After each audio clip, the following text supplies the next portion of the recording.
Então, eu gostaria, primeiramente, de desejar uma boa tarde a todos, a todas, me apresentar.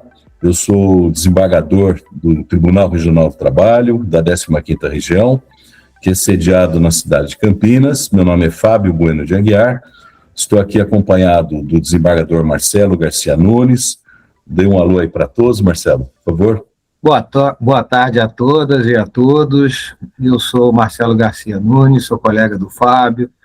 Nós somos desembargadores no Tribunal Regional do Trabalho da 15ª Região e atuamos também, ou seja, como, além de todas as nossas atividades, também com o TJC, que é um programa da nossa Associação Nacional dos Magistrados do Trabalho e que tem por objetivo levar conhecimento, cidadania à nossa sociedade e, em especial, aos nossos jovens, né?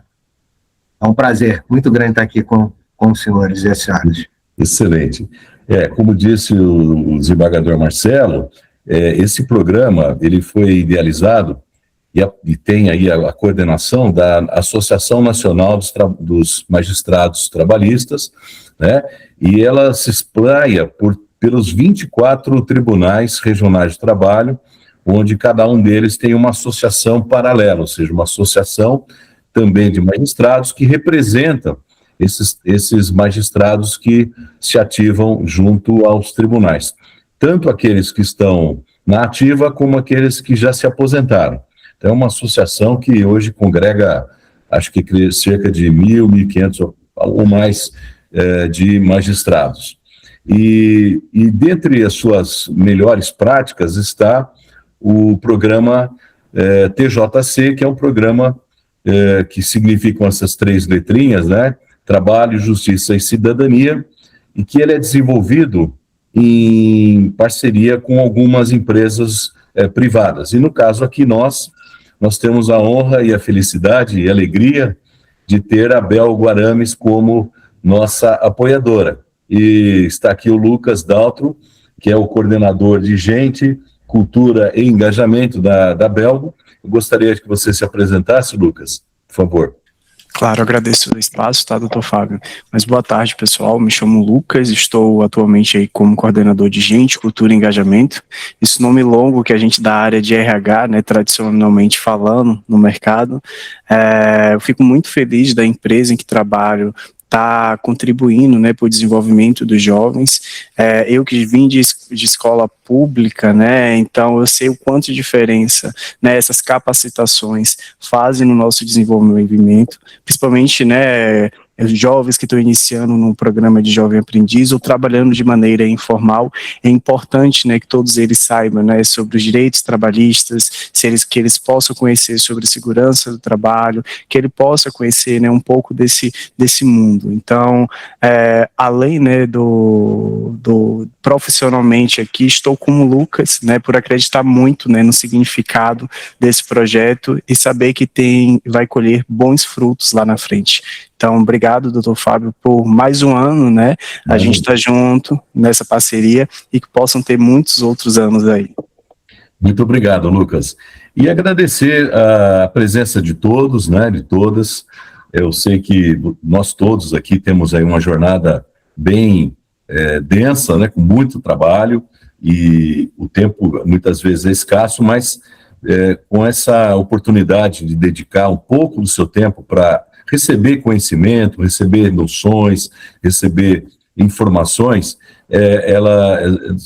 todos chegarão à conclusão de que elas não são somente válidas para os nossos alunos, né, que é a quem serão dirigidas essas informações, mas a cada um de nós, né, a cada um de vocês, porque são informações que dizem respeito à cidadania, né, a mais conhecimentos que vão nos ajudar a tomar decisões ou até mesmo orientar as pessoas que estão ao nosso redor.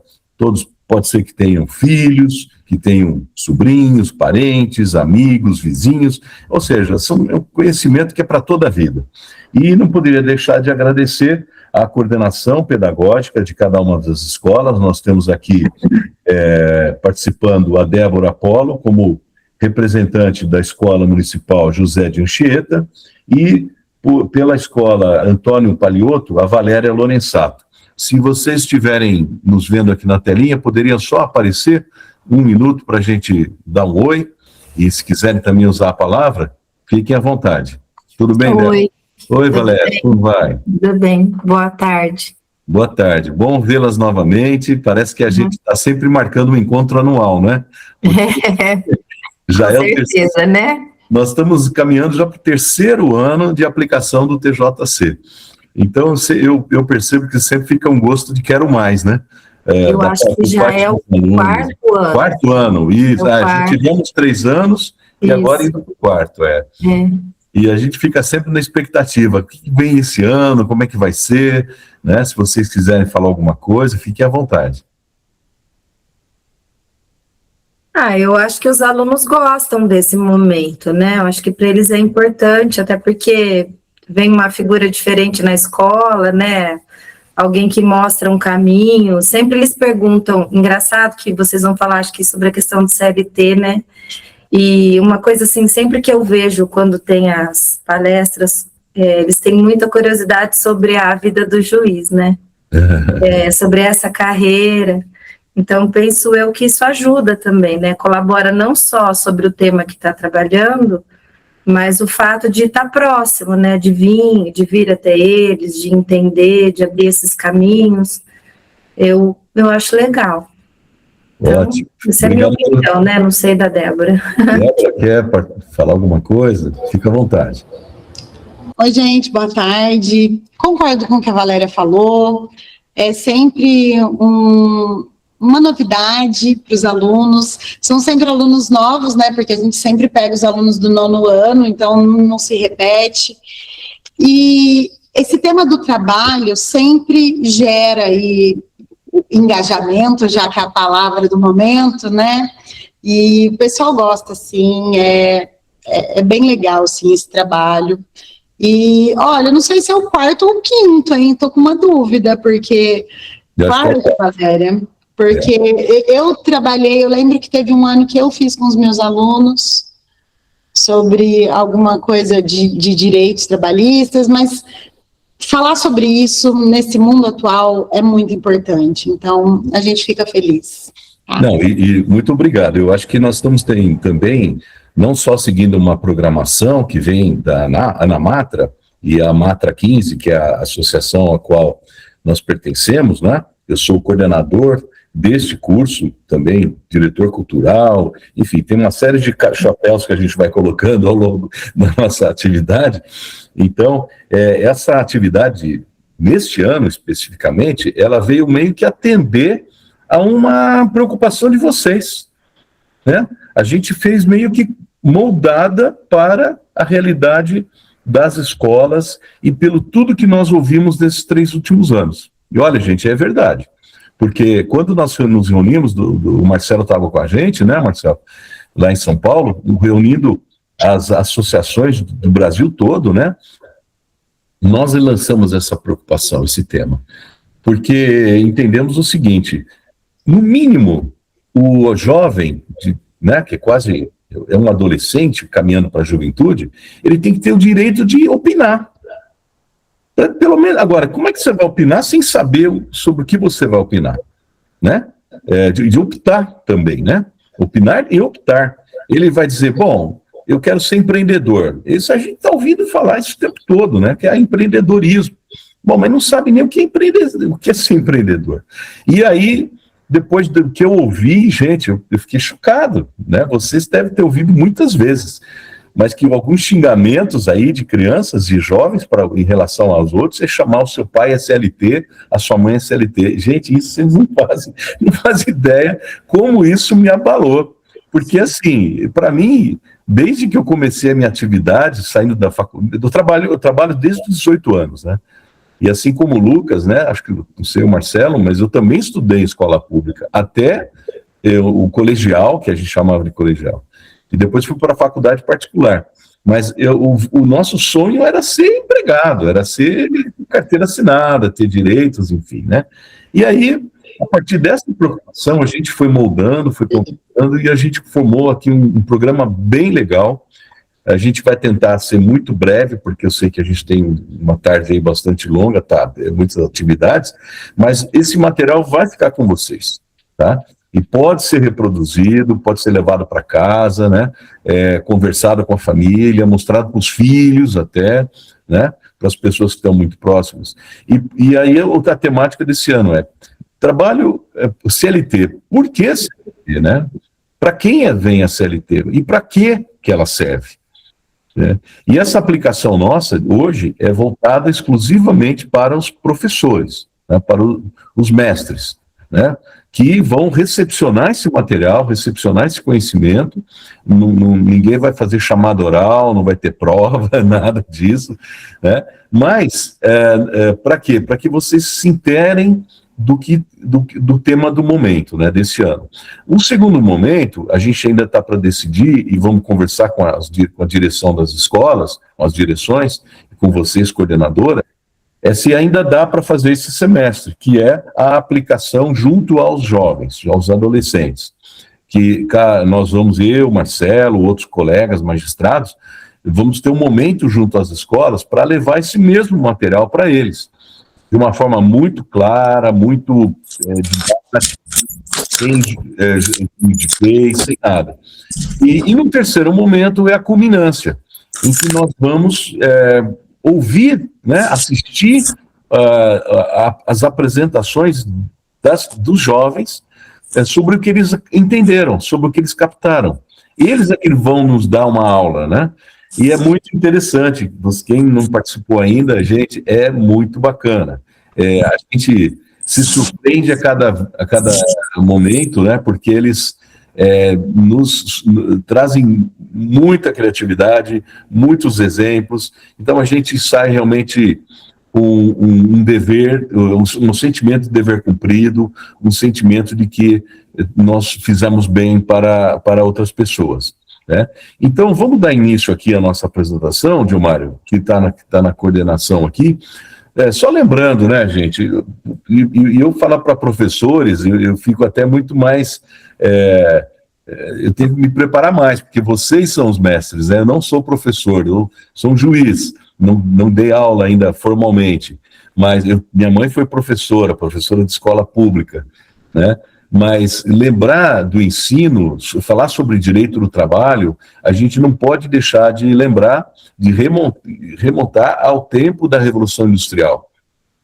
Foi quando o mundo praticamente mudou muito, né? O que eles chamam de revolução, acho que 2.0 ou 3.0, mas enfim, nessa época, se o trabalho era intenso, mas perigoso, e muitas vezes injusto. Por quê? Porque não tinha regras.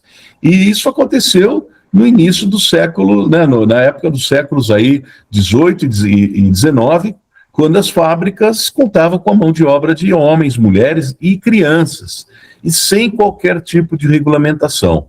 Então as jornadas de trabalho chegavam a ser muito extenuantes, de 14, 16 até 18 horas de trabalho, sem intervalos, sem descanso. E no dia seguinte, tudo de novo, né? Crianças, a partir de 5 anos, já trabalhavam em minas de carvão, ou trabalhavam em fábricas. Os trabalhadores, eles não tinham qualquer tipo de proteção, eles não tinham qualquer direito trabalhista. E a partir do momento em que se iniciaram as greves, né?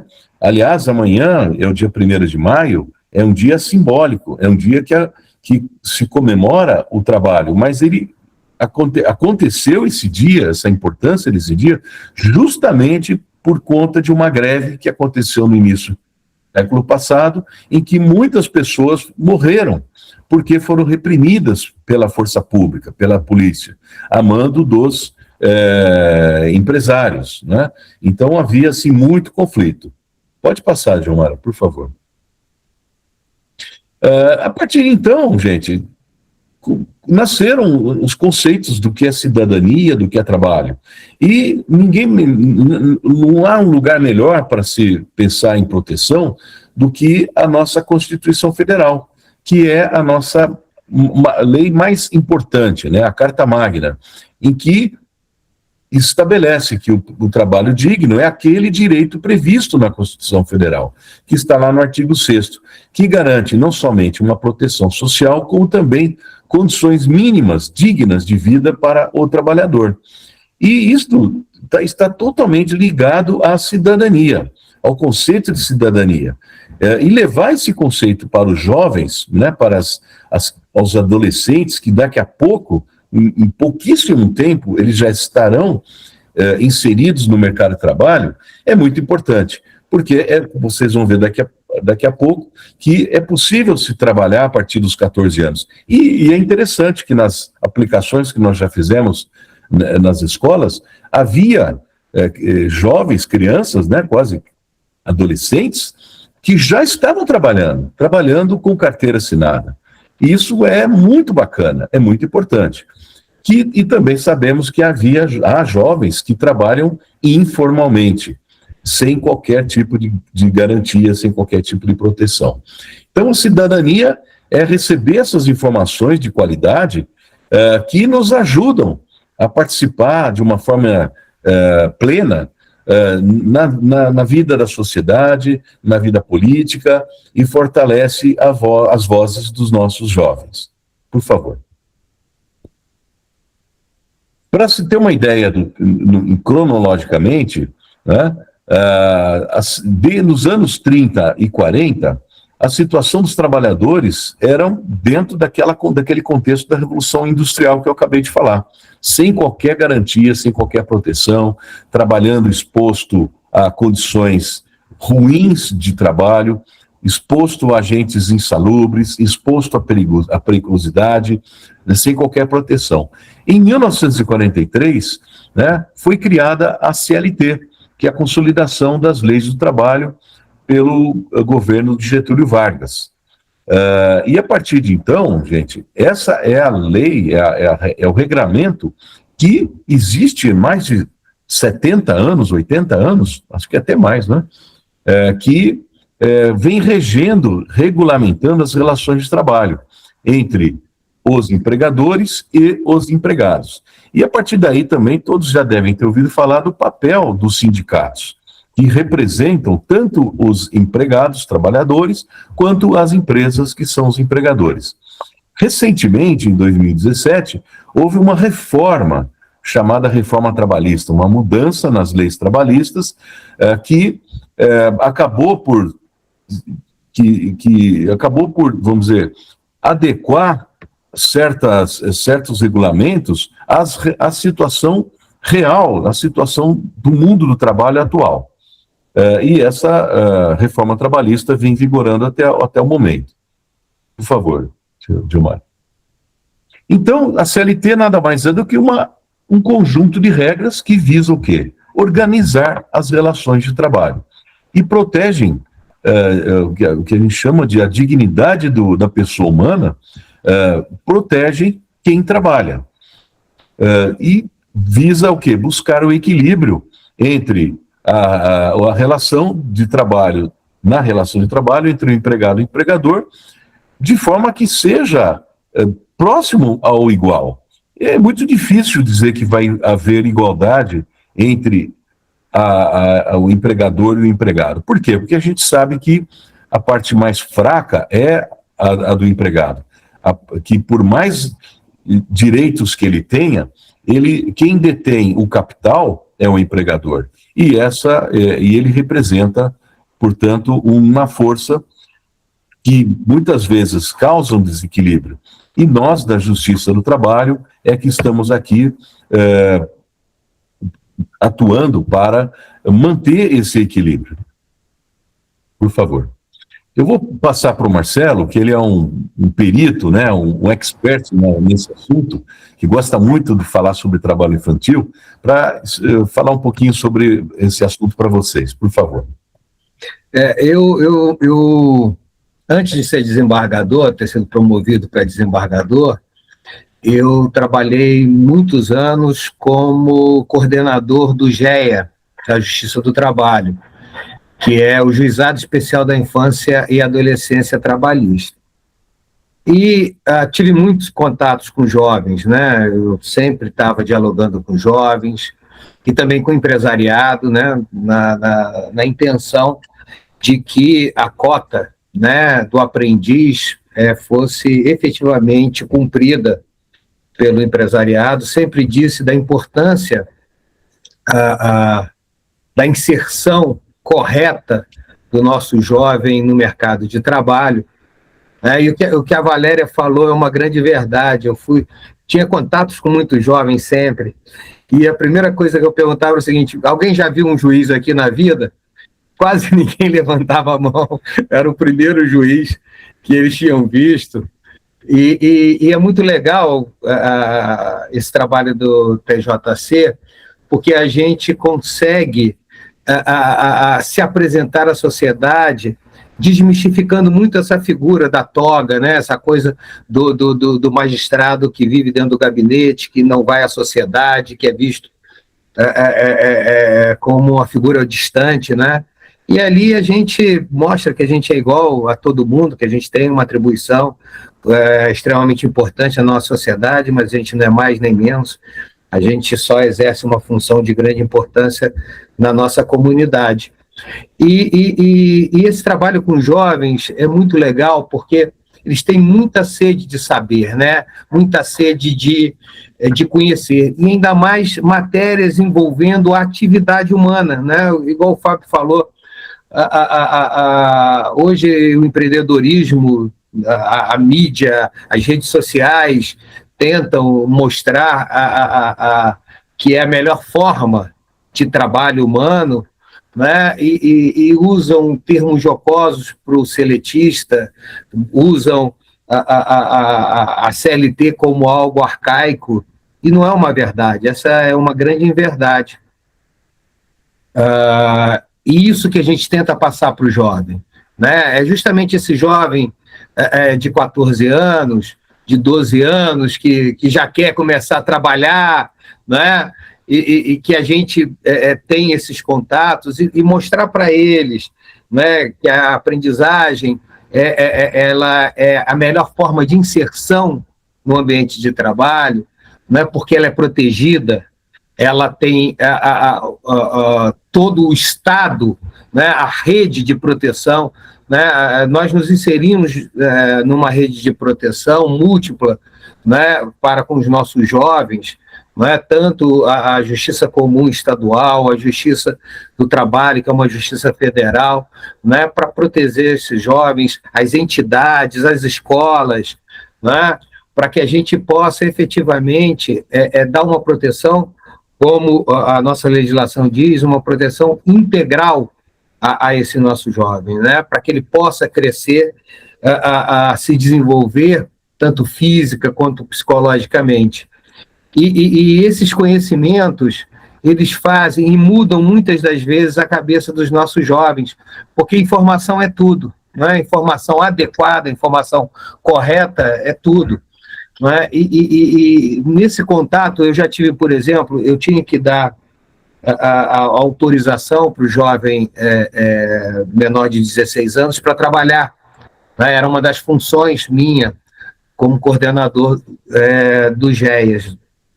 E eu era, para vocês terem uma ideia, eu era responsável por julgar todos os processos que envolviam o trabalho do menor de 18 anos no Vale do Paraíba todo, tá? A região de São José dos Campos, que vai até a cidade de Cruzeiro, divisa com o Rio de Janeiro, o litoral norte todo, Ubatuba, São Sebastião, não é? E a região serrana, Campos do Jordão, Santo Antônio do Pinhal.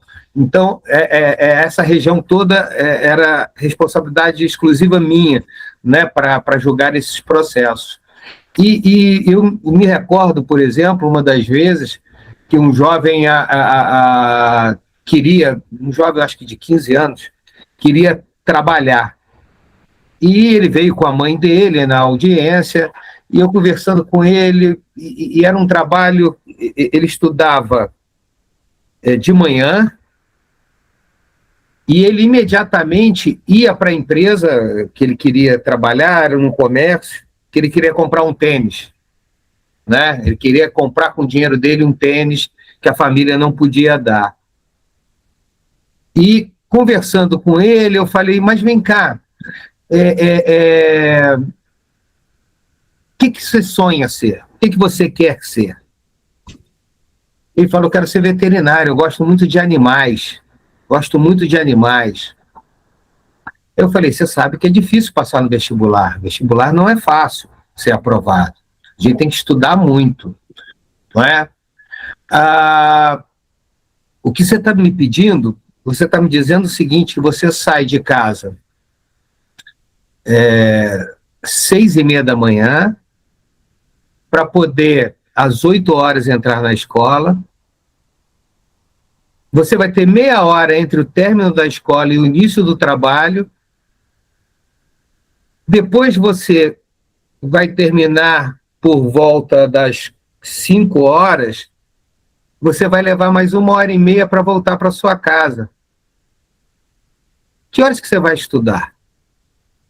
Que horas que você vai se dedicar para realizar o seu sonho? Aí ele parou para pensar, falou, doutor, não tinha pensado nisso.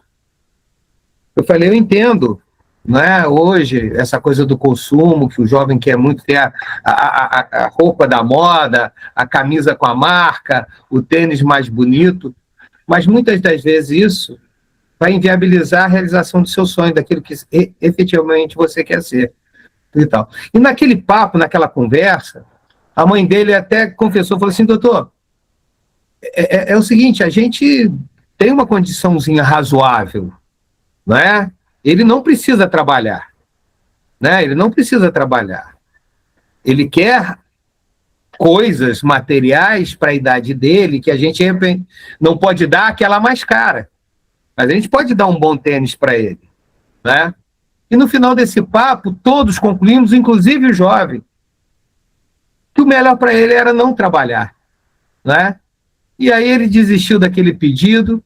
Então, nesses papos, nessas conversas, e também nas nossas ações nas escolas, né, isso surge bastante, né? A necessidade desse diálogo, dessa informação direta, e você mostrar aquilo que, de repente, é a prioridade mais importante para esse jovem, que não é aquilo que as redes sociais mostram, não é? Esse tipo de instrução é de grande valor, de grande importância, não é? E é por isso que hoje o Fábio sabe, eu estou trabalhando com a outra ponta, né? Eu trabalhei muito tempo com jovem, agora eu estou trabalhando, coordeno o Comitê de Valorização da Pessoa Idosa, né? Então eu trabalho com outro extremo, né? E acho muito importante essa troca da pessoa de mais experiência com esse jovem, esse encontro de gerações não é fácil, mas é extremamente necessário, né? Eu sou um jovem de 60 anos, o Fábio também, e 62, mas eu sou professor, dei aula 20 anos da minha vida, né, em cursos jurídicos, e acho que esse encontro é essencial, né, é de extrema importância. Tá? Passo agora novamente a palavra ao meu amigo Fábio. Não, fantástico. Eu acho que antes de mais nada, a gente está aqui para dar um testemunho de vida, né? Porque antes de uma toga, por baixo da toga tem um ser humano, e nós temos as nossas experiências. E eu vou relatar para vocês que é tão interessante que esse programa, eu ouvi depoimentos já de outros colegas, que há juízes que no início da sua vida, enfim, estudando no ensino fundamental, recebeu esse tipo de conhecimento através de um trabalho muito próximo, parecido com o nosso, de ter recebido, acolhido lá juízes, promotores, advogados nas escolas, e foi jogando uma sementinha. E a partir daí, essa criança, esse adolescente, esse jovem, conseguiu se ver na condição futura de um magistrado, de um advogado, de um médico, de um professor. Então, gente, é fundamental. Essa é uma idade, eu tenho filhas, né? A gente fica sempre preocupado, elas já são moças, mas quando eram pequenas, menores, porque é um divisor de águas. A gente só vai ter dois caminhos, é o caminho do bem e o do mal. E o caminho do bem, infelizmente, está perdendo para o mal. As ofertas são muito sedutoras e vêm o tempo todo na cabeça das nossas crianças, dos nossos jovens. Ô, Fábio. Pode falar. Só nessa linha do que você disse, nós temos hoje, né, nós temos aprendizes dentro do tribunal, né, atuando dentro no meu gabinete. Eu tenho um casal de aprendizes, né, 2 jovens, uma menina e um menino, e em Ribeirão Preto, no Fórum de Ribeirão Preto, tem uma aprendiz que foi aprendiz e que hoje é estudante de Direito. Ou seja, ela, através desse ambiente, ela adquiriu a paixão pelo direito e hoje é uma estudante na faculdade de Direito lá, né? Quando eu fazia a motivação do empresariado através de audiências públicas, que eu chamava para o crescimento e o fortalecimento da aprendizagem, o cumprimento da cota, eu levava normalmente um grande empresário que foi aprendiz. Aqui nós temos em São José dos Campos a principal empresa metalúrgica fornecedora de peças para a Embraer é de um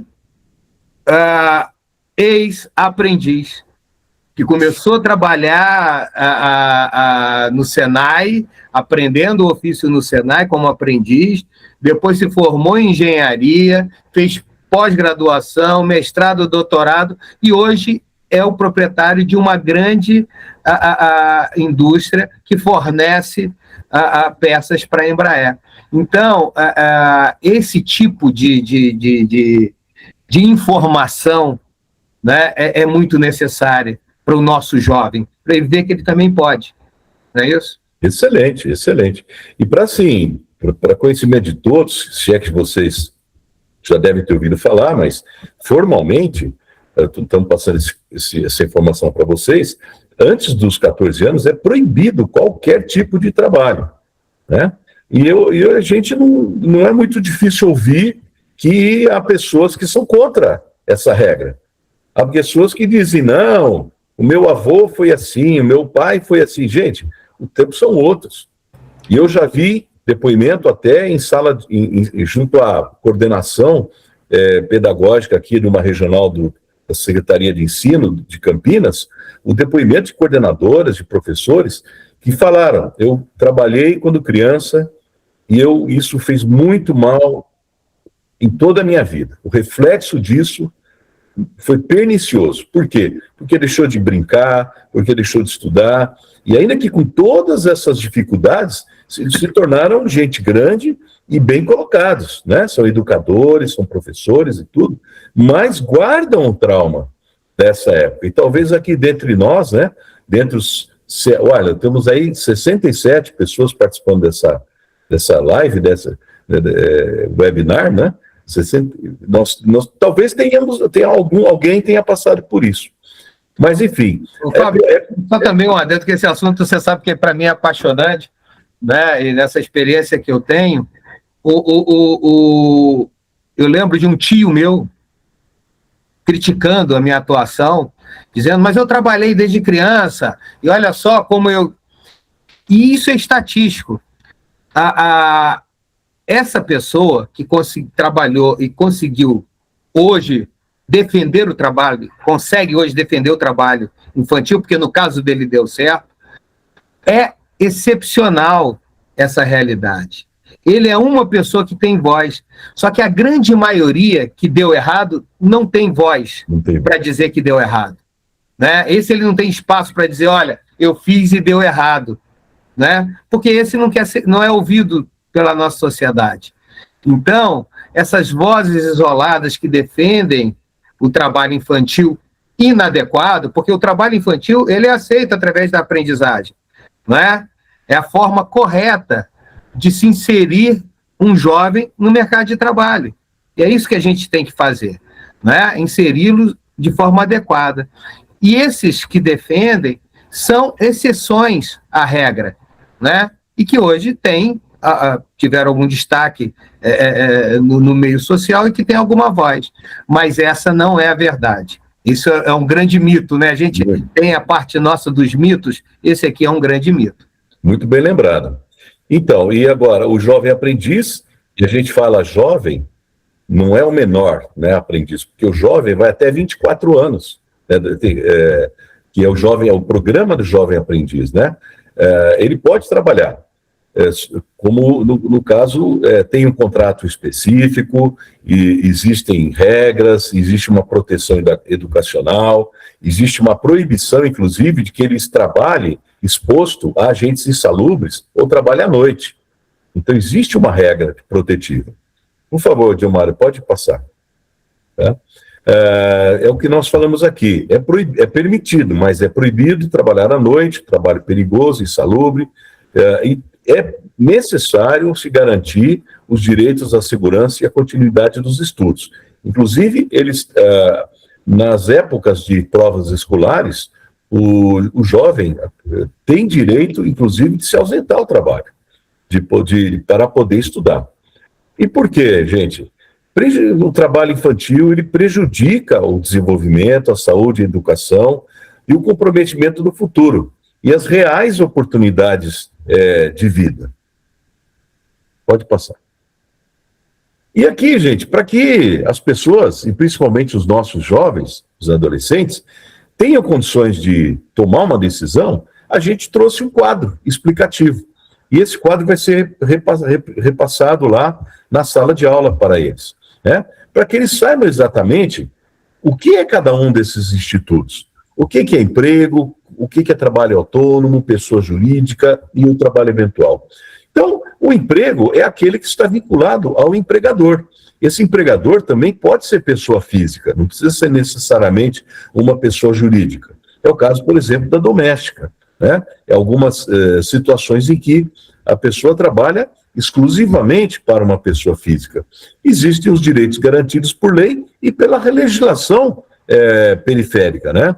São legislações, por exemplo, como o FGTS, o Fundo de Garantia, tem direito a seguro-desemprego e uma série de benefícios.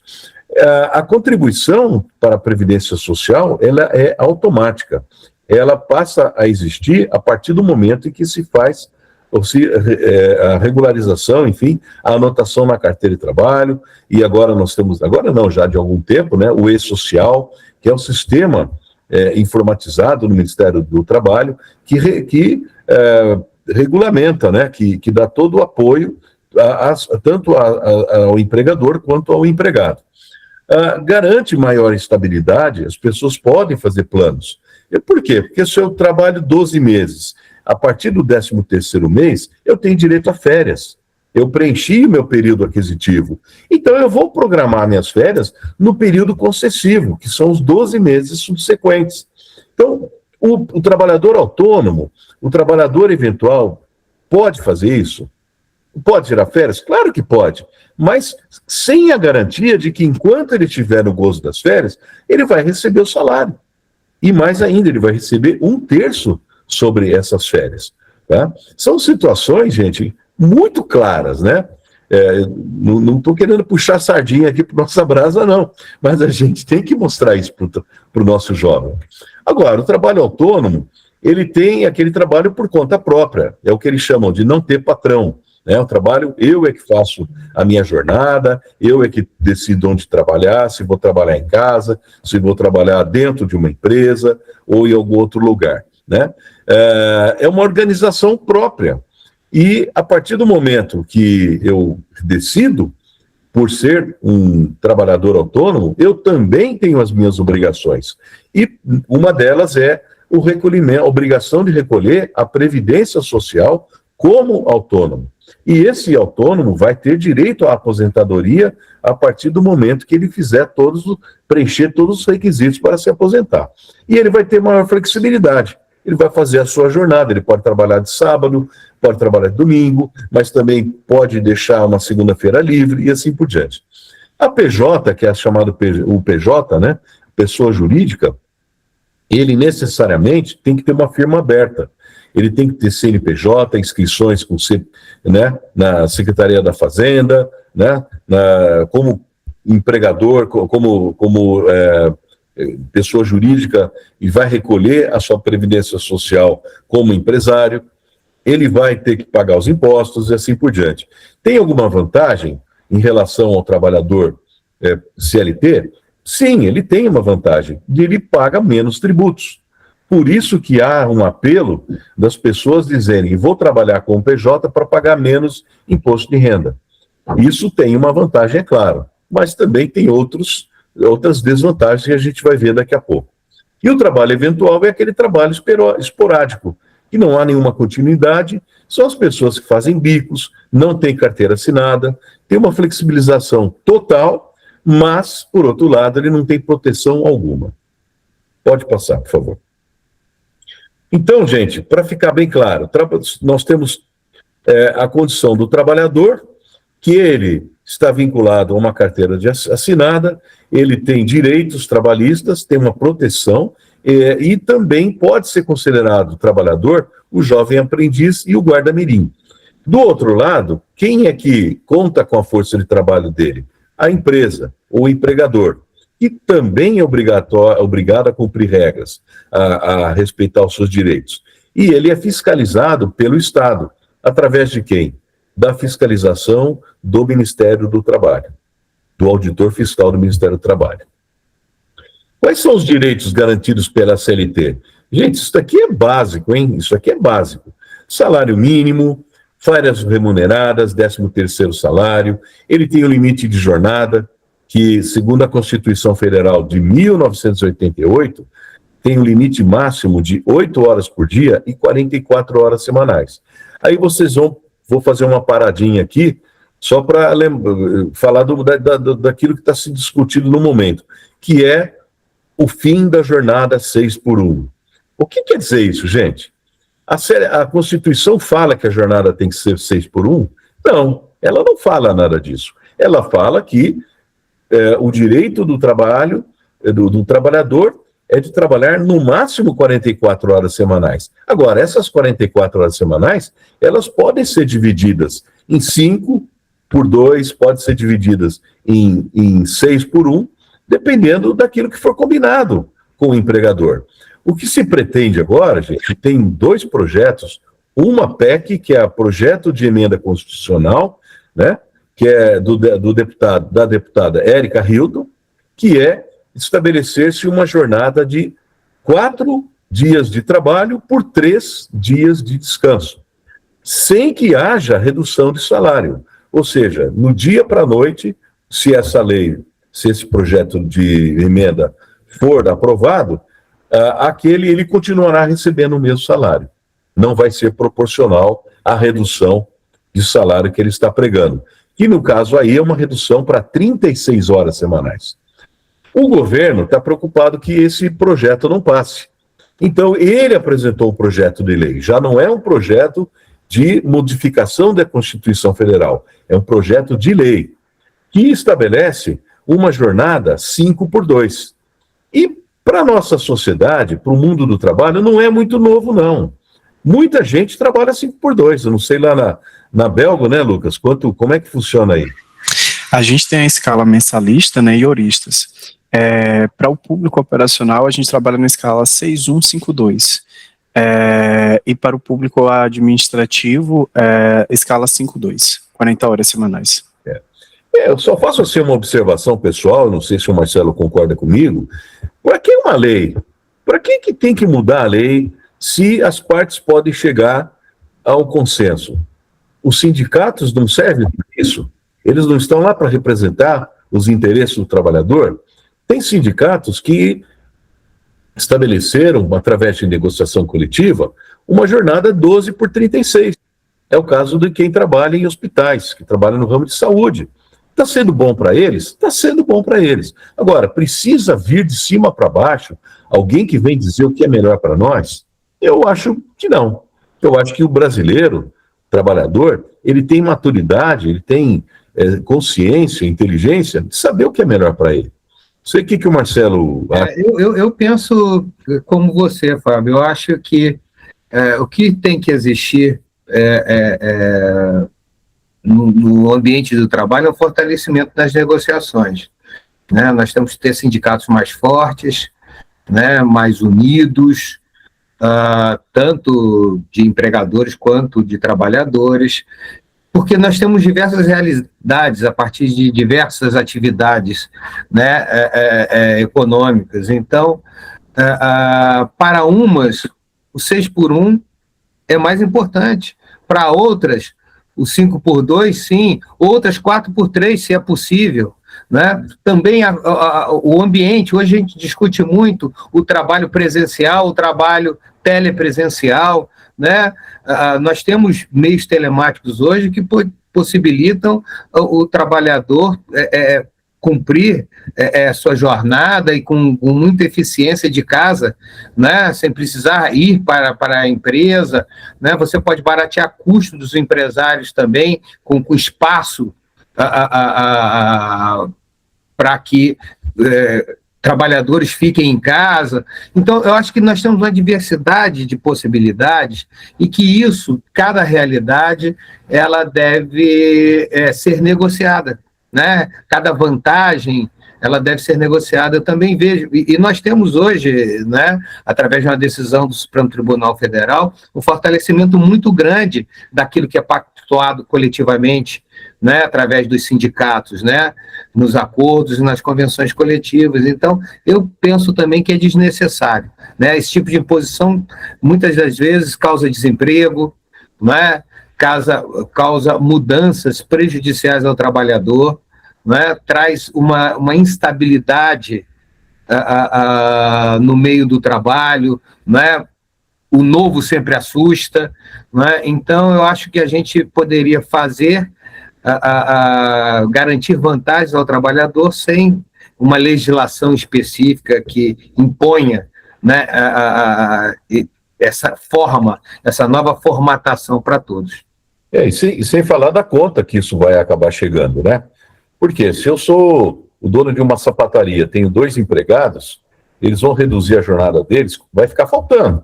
Ou o empregador vai fechar o estabelecimento mais cedo, ou ele vai ter que contratar alguém. Mas se contratar alguém, ele vai ter que repassar para o custo do serviço dele. O custo maior, ele passa para o consumidor, né?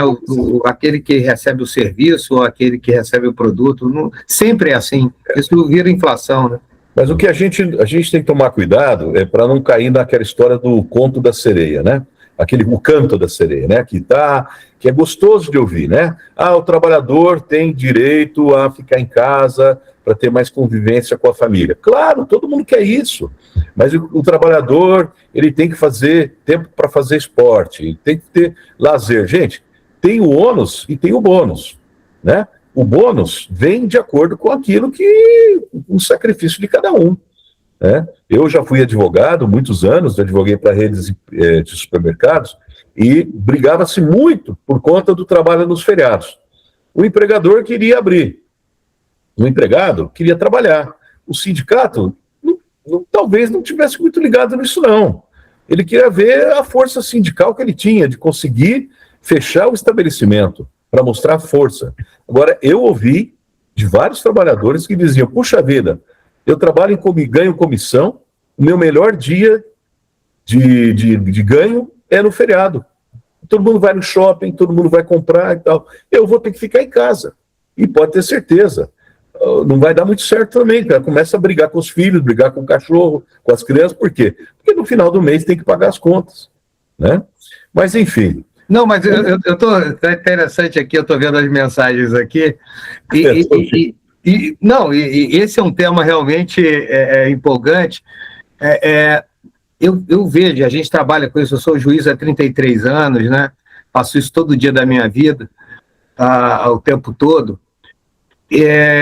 Nós temos que fortalecer os sindicatos, né? Eu atuei muito tempo aqui em São José dos Campos, né? Agora estou em Campinas, no tribunal, e eu vejo a importância de um sindicato forte. Aqui nós temos sindicatos fortes, que defendem efetivamente direitos dos trabalhadores, né? E a negociação, ela se dá de outra forma, não é? As forças se igualam, né? O Fábio, ele falou aqui no início que o direito do trabalho, ele garante um mínimo aos trabalhadores, mas esse mínimo é impositivo justamente porque a relação jurídica empresa, empregador e empregado é desigual. É a mesma coisa que acontece, por exemplo, no direito consumidor, né? Aquele comerciante, ele é muito mais forte do que o consumidor. Então, a lei do direito do consumidor, ela fortalece aquela parte mais fraca, que é o consumidor, para justamente eles poderem estar no mesmo patamar jurídico. Isso acontece também na relação empregado-empregador. O empregador é mais forte, o trabalhador é mais fraco, e a legislação ela impõe regras mínimas, né? Mais, eu digo sempre, mais é sempre bem-vindo do que aquilo que a lei diz, mas para que a gente possa ter uma certa igualdade nesse diálogo e nessa relação contratual. Só que a gente precisa de sindicatos fortes. E a gente só vai ter sindicatos fortes com a participação do trabalhador no meio sindical, né? Não tem outra forma, né? Muitos falam, mas tem os pelegos, aqueles sindicalistas que só buscam interesse pessoal. Lógico que existe isso, né? Isso aí acontece, realmente. Mas nós temos que, nós trabalhadores, nos inserirmos nesse meio para torná-lo ele mais forte, né? É esse o meio. E eu confesso que eu não vejo outra forma. Nós temos no Brasil a unicidade sindical. Então, a unicidade sindical é um sindicato único para a mesma base territorial da mesma categoria, não é? E aí você tem que ir para dentro. É igual reunião de condomínio. Eu não participo do condomínio, mas decido algo contra, porque eu não fui na reunião, né? Eu não fui lá votar, eu não fui lá, e aí acaba que aqueles que estiveram presentes fizeram prevalecer a sua vontade, né? Mas eu sou, o Fábio sabe disso, eu sou um conciliador, e acho que a melhor forma de se resolver qualquer conflito, individual ou coletivo, é o diálogo, é a conversa, né? Se chegar a um meio termo. E é isso que se faz no acordo coletivo e na convenção coletiva, né? É nisso que eu acredito. E reforçando também, acho que é o papel principalmente dos educadores, é incentivar o aluno a estudar. Porque sem estudo ele não vai chegar em lugar nenhum. Nós estamos vendo aí opções, a gente respeita, de achar que ser Uber é o sonho de consumo de cada adolescente. Porque trabalha quando quer, é dono do seu negócio, e não tem patrão, ganha quanto quer. Não é bem assim. Não é bem assim. Então ele abre mão de estudar, de terminar, inclusive, o ensino regular, de estudar para uma faculdade, de fazer uma pós, assim por diante, para que lhe possibilitaria, né, ganhos maiores. Não vamos dizer, mas o salário mínimo é uma ditadura, todo mundo tem que ganhar isso? Não. É a lei da oferta e da procura, é a lei do mercado. Agora, para você estar inserido num mercado que é mais atrativo, que é mais valorizado, que paga melhores salários, tem que estudar, tem que fazer força. E a uberização, Fábio, ela vai levar no futuro, e nós enxergamos isso porque trabalhamos com isso, a um problema social seríssimo, que é os nossos idosos não vão se aposentar, porque eles não estão recolhendo previdência. Você tem uma visão imediata daquele ganho e você não recolhe a previdência. Né? E a aposentadoria hoje se dá pelo recolhimento, tempo de recolhimento. Sim. Então nós vamos chegar daqui a 40 anos, 50 anos, com pessoas sem a proteção estatal, né? Nessa idade, porque nós não vamos ter pessoas conseguindo se aposentar, né? Vai ser uma crise social seríssima. E isso tem que ser pensado agora, né? O Lucas quer falar, Lucas? Fica à vontade. Eu queria só fazer uma contribuição ainda sobre o assunto do 6 por 1, né? Talvez pequenos empresários, né, serão os mais impactados em relação a isso. Eu estava vendo uma reportagem recente, né? A minha empresa é o que está sendo mais impactado referente ao aço chinês. Então, está um cenário muito crítico, mas talvez com essa mudança de escala, os pequenos empresários vão ser os mais impactados. Acho que no ano de 2025 foram mais de 900 mil empresas que foram fechadas no Brasil, microempreendedores. Então, as taxas de fechamentos de empresas estão crescendo cada vez mais. Então, a partir do momento onde não tem essa relação entre o sindicato junto com as empresas, a gente tem uma lei e muda o modo de trabalho, a gente pode ter diversas consequências em relação a isso, tanto de inflação quanto de fechamento de empresas, ou até mesmo uma tendência, né? Há uns 2 anos atrás, a gente tinha uma tendência muito grande dos empresários estarem saindo do CLT e contratar pelo PJ, porque não paga, né, encargos trabalhistas, né? Mas só que a pessoa que está sendo contratada dentro dessa modalidade, ela tem diversas perdas, como, por exemplo, a questão do INSS. Ah, não vou recolher hoje, amanhã eu recolho. E aí fica virando, né, essa bola. Então, eu acho que é um desafio muito grande dessa mudança da escala 6 por 1. Não é fácil, vai mudar realmente o modo de trabalho, de viver, porque as coisas podem ser inflacionadas, as empresas podem ser fechadas, enfim, e é a gente enxergar novos modos operantes em relação a isso, né? Mas que vai ter desafios futuros, sim, né? Isso é bem nítido. Eu acho que a questão aqui, nós não estamos colocando em debate se é boa ou não é. Eu acho que a gente tem que fortalecer o papel da negociação coletiva e até mesmo da negociação individual, porque o próprio trabalhador, mas é a parte mais fraca, mas ele tem condição de negociar com o seu empregador. Tem empregadores que têm uma forma muito sensata de encarar, porque um precisa do outro, gente. Sem um não vai depender, não vai existir sem o outro, né? Mas olha, eu vou dar continuidade, até porque o tema é bastante extenso, mas eu tenho uma reunião às 3h, talvez eu tenha até que deixar o Marcelo seguindo com vocês. Mas só para terminar, então, os direitos garantidos pela CLT, nós temos o DSR, que é aquele descanso, que pode ser no domingo, pode ser no sábado, enfim. O que ocorre? Ele está descansando, mas ele está recebendo para isso. O FGTS também nem se fala. A licença maternidade, que são 120 dias remunerados, a licença paternidade, que são 5 dias, e a proteção contra os acidentes e a seguro e assistência social. Estou vendo aqui que tem 2 manifestações. Eu vou pedir desculpas, gente. Vamos deixar para o final, porque assim a gente dá seguimento e também até em respeito às outras pessoas que também têm outros compromissos, tá? Mas vamos ouvir a todos, fica bem claro isso.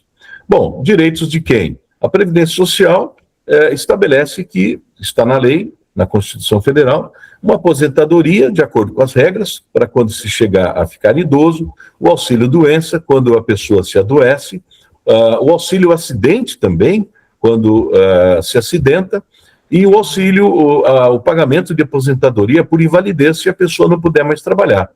Então, o INSS é um sistema, né, estatal que garante esses benefícios. Óbvio, o dinheiro não nasce em árvore, né? Precisa de recursos para pagar todos esses benefícios. E como muito bem falou o Marcelo, esses benefícios são oriundos, o dinheiro é oriundo das contribuições de toda a sociedade, quer do trabalhador empregado, do trabalhador autônomo ou do PJ, que são obrigados a fazer esses recolhimentos. Por favor. Pode passar. Bom, e como formalizar o contrato de trabalho? Hoje tudo é digital. Eu sou do tempo da carteira de trabalho, que era física, né? Era um livreto. Hoje não existe mais, é tudo digital. Baixa-se um aplicativo e ele substitui aquela carteira física. Então não há mais o que se falar em perder a carteira de trabalho. E todas as anotações que são feitas no curso do contrato de trabalho são digitalizadas, estão dentro do sistema que é administrado pela Previdência Social. Pode passar, por favor. Críticas em defesa da CLT. Quais são as críticas que a gente ouve falar comumente, né? Gera custos trabalhistas para as empresas, reduzindo margem de contratação. A CLT, o empregado regido pela CLT tem dificultado todas as novas contratações. Por quê? Porque gera custos, gera encargos e há rigidez nas relações trabalhistas. Em alguns casos, pode incentivar também a informalidade. Empresas ou empregados, né, trabalhadores que falam, bom, eu vou trabalhar à margem, não vou ter registro em carteira para ter direito à minha subsistência. Algumas regras podem ser consideradas já ultrapassadas frente às novas formas de trabalho que estão vindo por aí. E quais são os argumentos em defesa da CLT?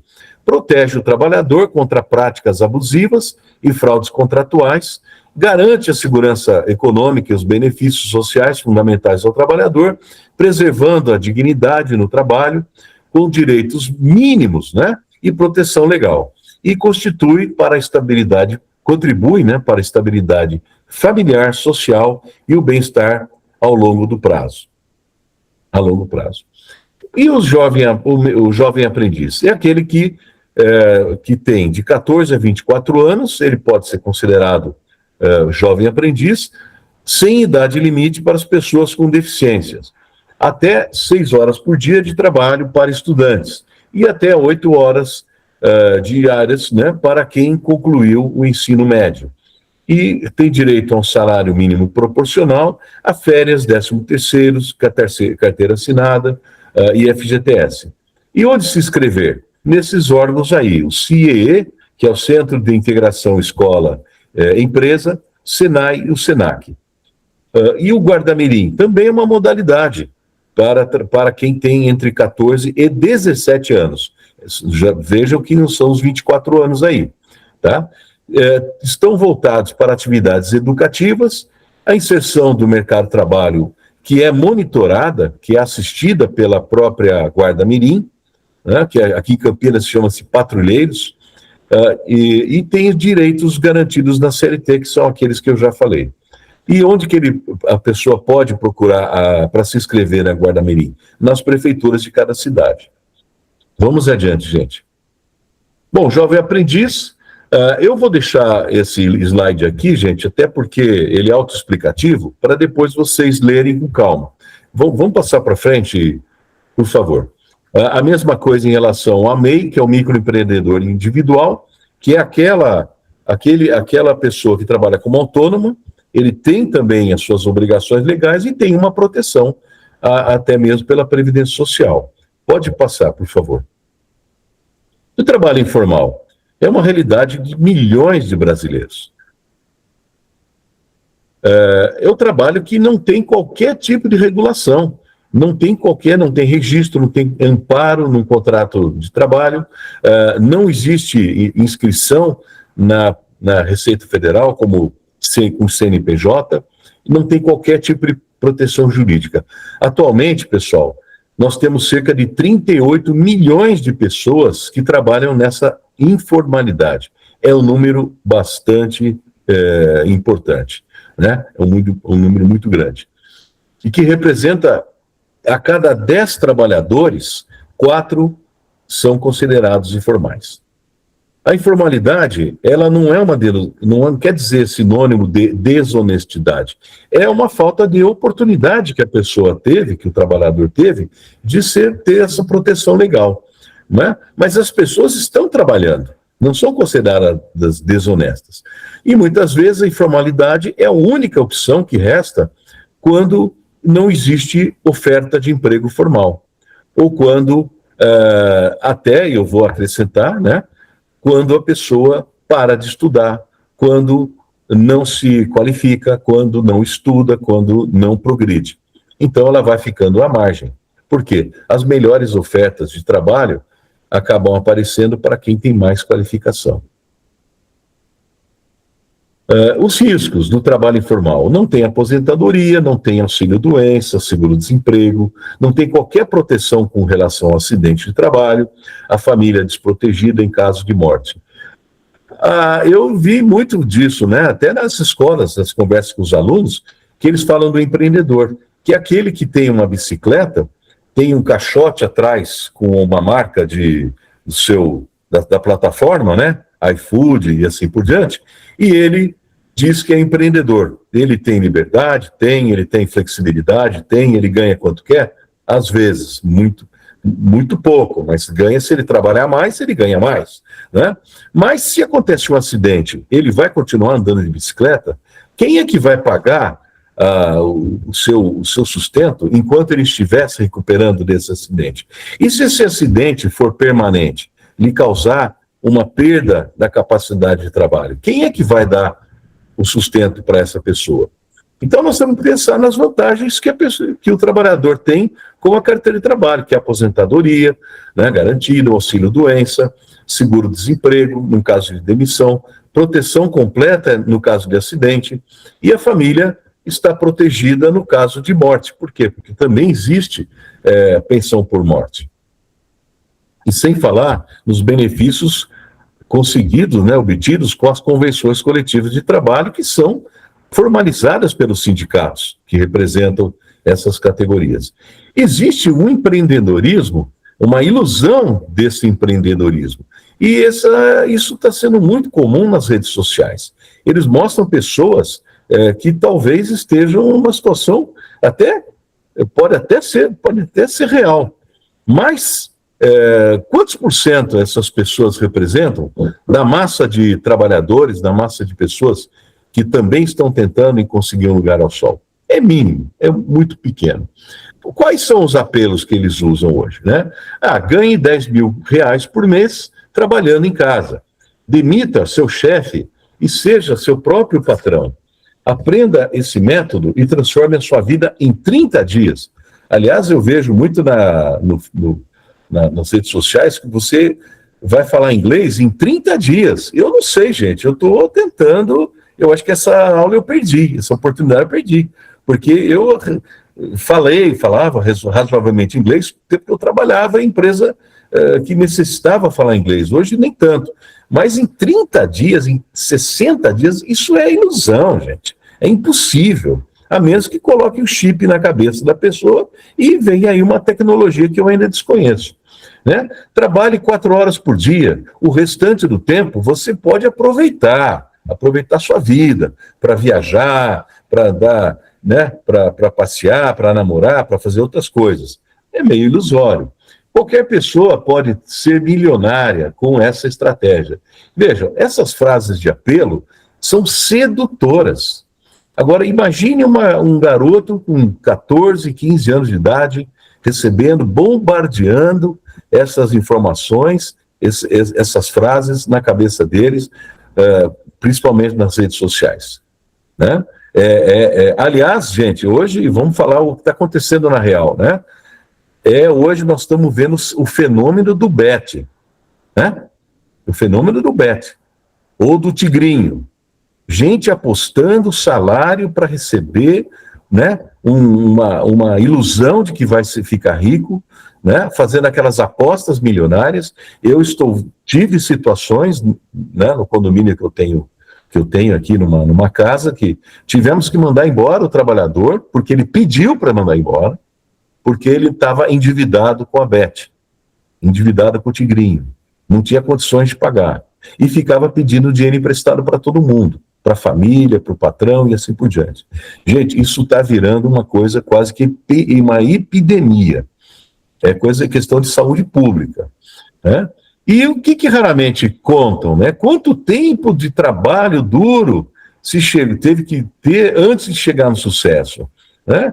Aliás, tem uma palavrinha que diz, né, um ditado que diz: o único lugar no mundo em que o sucesso vem antes do trabalho é no dicionário. Só no dicionário. Por quê? Porque no resto, primeiro tem que trabalhar. O dinheiro investido em ferramentas, cursos e tráfego pago, ninguém vê isso, né? O sacrifício, as tentativas que não deram certo. Eu nunca vi ninguém colocar no Facebook a foto daquela situação de frustração, aquilo que não deu certo. O pessoal só mostra o lado bom, né? O lado bacana que deu certo. E que nem sempre é real. Tem muita ilusão nesse negócio todo aí. Pode ir para frente, por favor, Gilmar. Bom, como identificar um guru de fachada, né? É aquela promessa de riqueza rápida, os métodos, né, milagrosos, que a pessoa vai ficar rica sem grande esforço. É uma ostentação como prova de sucesso, né? Hoje em dia, as pessoas querem ser influencers, né? Querem ganhar dinheiro, querem ser funkeiro, usar aquela ostentação de colares cheios de ouro. Gente, isso daí é ilusório, nós sabemos disso. Pressão para comprar imediatamente, ou seja, é promoção, vai acabar, é o último dia, é pegar ou largar. Então, isso estimula uma compra irresponsável, um consumo desenfreado. E os depoimentos sem contexto. Pessoas que vêm na internet, nas redes sociais, e vêm falar que são bem-sucedidas, mas não contam realmente o que aconteceu. Vamos passar, por favor. Empreender o que não empreender? São perguntas que a gente tem que fazer para nós mesmos. Pergunta o que para o empreendedor? Você tem reserva financeira? Quanto tempo você aguenta sem ter que receber para fazer virar o seu negócio? Quanto tempo você precisa, quanto de dinheiro você precisa para fazer o seu negócio virar? Você conhece o seu mercado? Você está pronto para lidar com a incerteza? Você tem habilidade de gestão? Uma coisa ninguém fala, e o Lucas, acho que muitos de vocês vão concordar comigo. Ser empreendedor não significa que é ser empresário. O empresário é empreendedor, mas o empreendedor não necessariamente acaba sendo empresário. E aí vem os fracassos, aí vem as falências, aí vem quebra-cara, né, como a gente fala. Marcelo, você quer fazer algum comentário desse tópico? Fique à vontade. Não, é o que a gente vê hoje nos jovens que se dizem empresários, é muita frustração, né?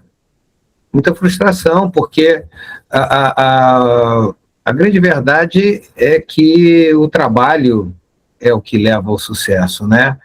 E a informação é que te leva ao crescimento, porque não é só a informação técnica, né? A gente tem que ter uma gama de informações, até para a nossa formação humana, né? Para a nossa formação humana.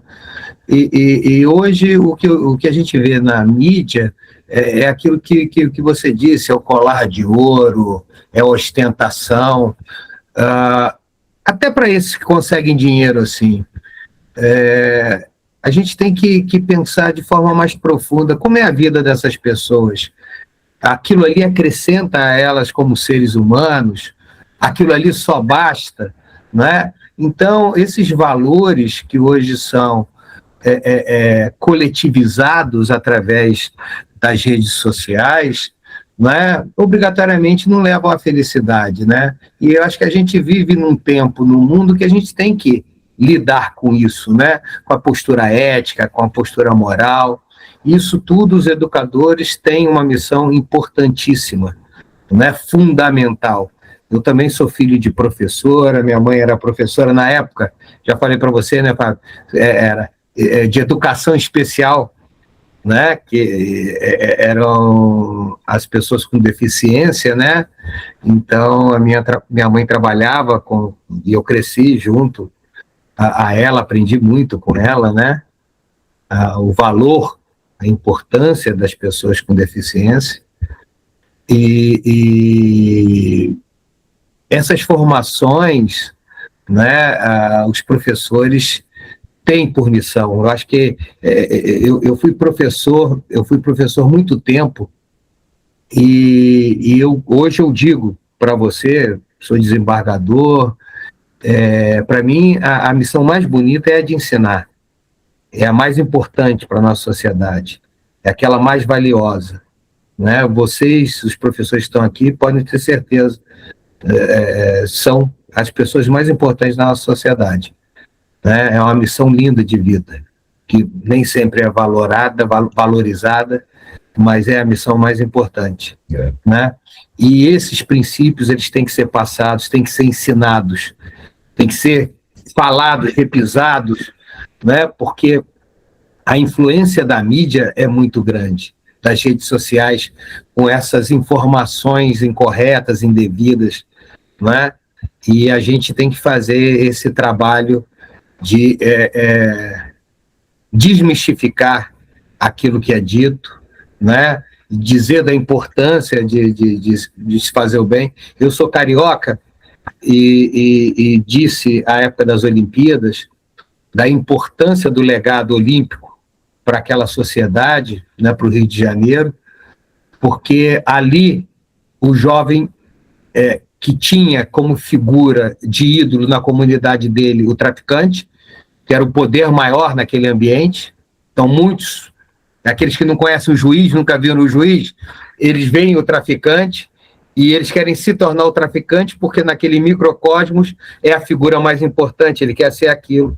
Mas ele conseguiu ver o Bolt, ele conseguiu ver aquele cara genial e disse, através do esporte eu consigo dar o meu salto social, né? O meu crescimento social. Só que a sociedade não, mais uma vez, não deixou para ele o legado que seria ele ter um ambiente para praticar o esporte, para crescer, para evoluir. Então, a gente tem, né, que fazer esse papel.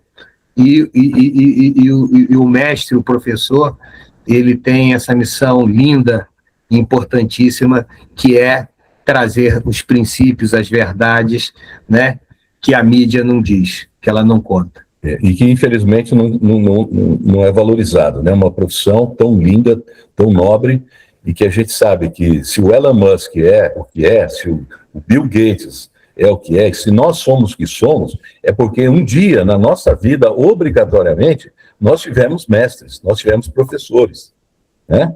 E além da nossa família, além da nossa formação moral, né, da questão familiar e assim por diante. Então, é tão importante quanto qualquer outra profissão, né? Eu vou pedir desculpas à Francisca, eu sei que ela já está querendo usar a palavra, mas eu vou ter que continuar porque nós vamos deixar as perguntas para o final, tá bom, gente? Então, gente, quais são os mitos aí, né, as verdades? Eu já ouvi agora, falei para vocês bem no começo, né? Sua mãe é CLT, o seu pai é CLT. Isso virou uma coisa, um xingamento, né? Virou uma palavra pejorativa.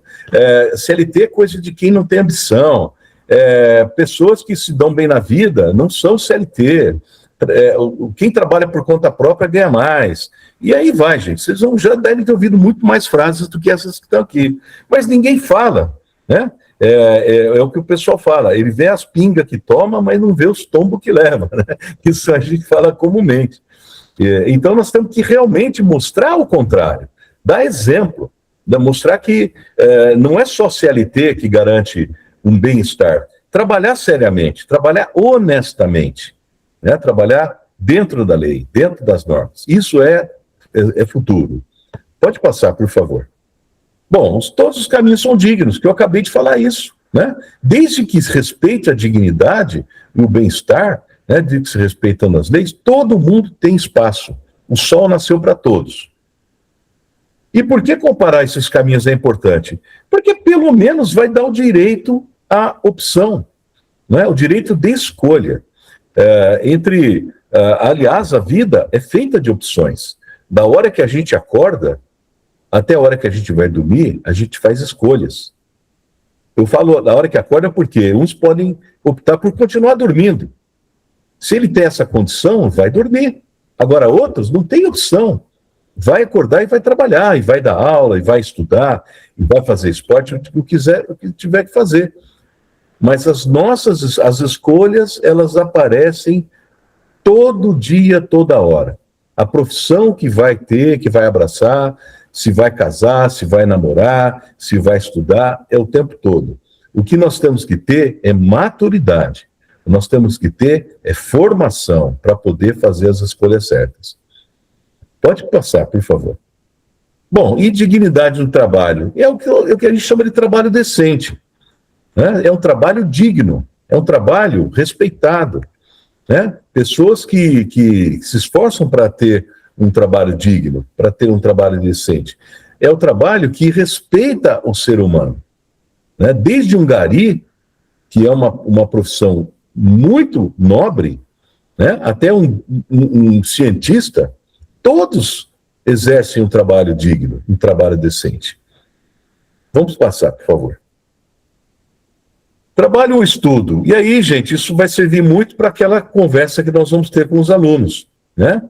Desde o momento que ele está na escola, levado pelas mãos dos pais, porque eles não foram sozinhos, até o momento em que eles decidem ficar na escola, e nós sabemos que o nível de evasão escolar no nosso país é muito grande.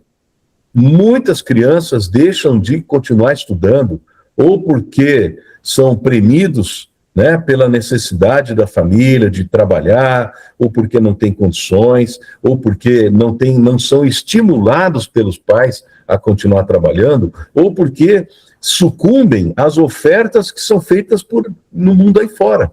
O Marcelo falou aí, o cara sabe, para ele o objetivo dele é ser traficante, porque ele vai ter poder, porque ele vai ter dinheiro, porque ele vai ter mulheres e assim por diante, né? E é um trabalho que a gente sabe, trabalho não, né?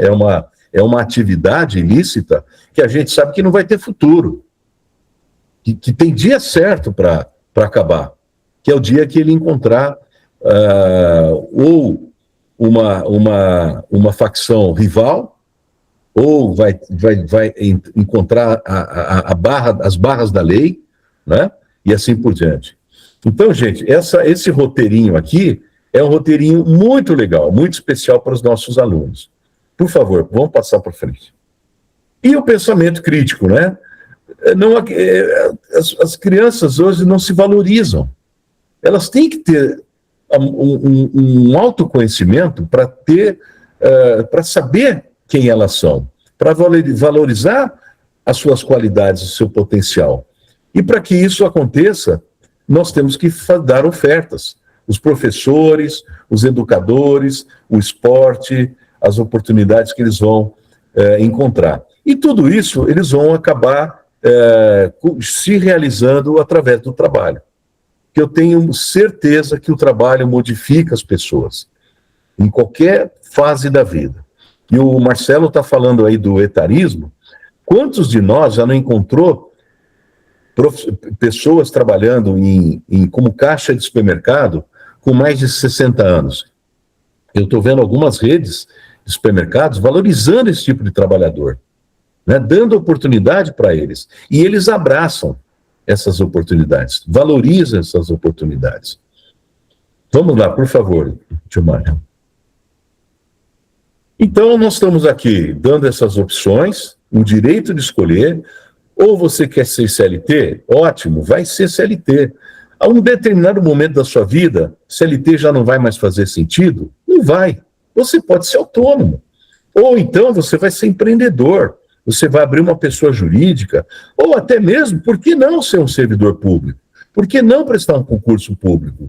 Um concurso para ser educador numa rede pública de ensino, para ser um técnico, para ser um profissional com maior qualificação, para ser um juiz, né? Por que não? Vamos dar esse direito dessas crianças escolherem. Pode ser. Enfim, o que levar daqui para a vida? Conhecimento é proteção, nenhum caminho é superior ao outro, e eu vou acrescentar, viu, Marcelo? Não tem atalho. Não tem atalho, gente. Não queiram, vamos ensinar para essas crianças, vocês devem fazer isso com muita maestria, né, com muita sabedoria. Não tem almoço grátis, como diz o americano. O almoço, alguém vai ter que pagar essa conta. Desconfie das promessas fáceis, proteja a sua saúde e seu bem-estar. E a justiça do trabalho existe para você, existe para o cidadão. Aquele que quer trabalhar corretamente, que quer trabalhar dentro da lei, que tem direito àquilo, tudo que nós falamos, né, essa regulamentação toda, e tiver esses direitos desrespeitados, podem recorrer ao Poder Judiciário. Que esse é o nosso trabalho, esse é o nosso papel. Tem mais alguma coisa aí? Bom, obrigado, eu queria agradecer demais essa oportunidade. Eu tenho certeza que nós vamos ter um segundo ciclo, né, uma segunda etapa com os alunos, que vai ser extremamente rica, né? Eu adoro essa parte. Aliás, eu adoro todo o programa, mas a parte que eu mais gosto, inclusive, é a culminância, né? A gente sai assim surpreendido. E eu digo para vocês, né? Todos nós aqui sempre ouvimos falar que o Brasil é o país do futuro. Talvez esse futuro, para mim, não tenha chegado do jeito que eu gostaria, né? Mas essas crianças são o futuro. Se talvez não chegou para mim, eu digo, não vou reclamar da vida, do que eu sou, do que eu tenho, não, pelo contrário, eu sou muito grato e grato a Deus por tudo isso. Mas o país que a gente quer ainda está longe da gente alcançar.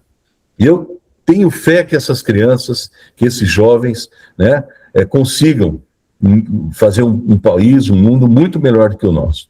Então eu agradeço, eu passo a palavra ao Marcelo, se depois o Lucas quiser falar. E eu vou ter que me ausentar, viu, Marcelo? Porque eu tenho uma reunião com a presidente do tribunal às 3 horas. Não, quero agradecer 62 pessoas, né? Professores, mestres aqui com a gente. Realmente é um recorde. Dizer da alegria desse projeto, de estar com vocês, andando juntos aqui. Podem contar comigo, com o Fábio, né? com a Justiça do Trabalho, o Lucas lá pela Belgo. Eu acho que é um projeto que existe com várias mãos atuando em conjunto, né? E que vocês são as figuras mais importantes, né? Os professores, os mestres. A gente está aqui só para ajudar, para colaborar, né? Nossos gabinetes estão abertos, né, Fábio? Opa. Lá no tribunal, querendo ir lá tomar um cafezinho com a gente. Nos visitem lá também, vai ser um prazer, tá? Estamos sempre à disposição de todos vocês. E só complementando, nós vamos deixar para o segundo semestre, é óbvio, nesse semestre já não dá mais tempo, de fazer a terceira fase, de aplicar a terceira fase, que é a culminância, mas vamos estudar de levá-los um dia no Fórum Trabalhista, tá? Deles entrarem numa sala de audiência, até mesmo assistir, por que não? Uma audiência trabalhista. Acho que se fizer uma organização lá talvez até com a escola judicial, não é? Há uma divisão, né, de jovens em várias salas de audiência, é bem legal. É interessante. Mas tá bom. Bom, gente, vamos lá. Quem que tem aí umas perguntas, né? Desculpa, eu não estou com relação, mas Lucas, suas considerações aí como representante do nosso patrocinador e futuro empregador dessa turminha toda, né? Quem sabe? Exato. Inclusive, a gente está até com um programa de Jovem Aprendiz aberto, um curso técnico com o Senai, a Belgo, né, lá na região de Sumaré. Então, primeiro agradecer, né, o convite, doutor Fábio, de estar aqui.